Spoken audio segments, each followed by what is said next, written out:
Hello everyone. Today we are going to create a square using loops. Now in this program we are going to take input from the user for the side of the square and then we'll print the square. Now we'll execute the code. Then we'll give the side of the square and then a square has been printed with 3 rows and 3 columns. Now we'll get to the code. Here we have used the def keyword to define a function print underscore square and then we have given a parameter side underscore length.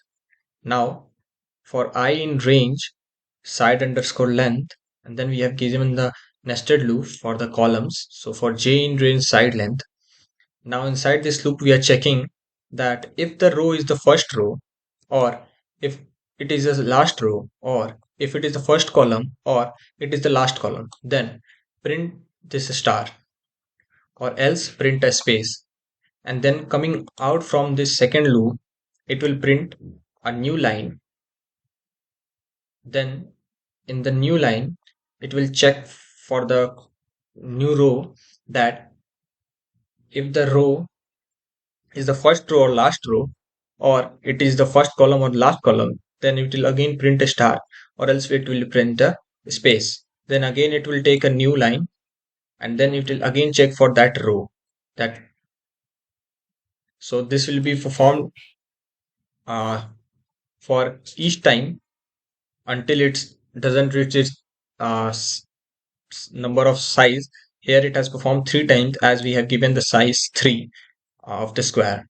And then for taking this input, we have used the input function and we have prompted the enter the side length for the square. And then to convert that input into integer only, we have used the integer function. And then we have stored it in side underscore length variable. Then we have printed a string that is square with a new line. And then we have called our function that is print underscore square, and then we have passes the argument side underscore length to take the input from the user and pass it over here. Now if we'll execute the code and give 4 here, you can see a 4 row and 4 column square has been printed. So thanks for watching the video.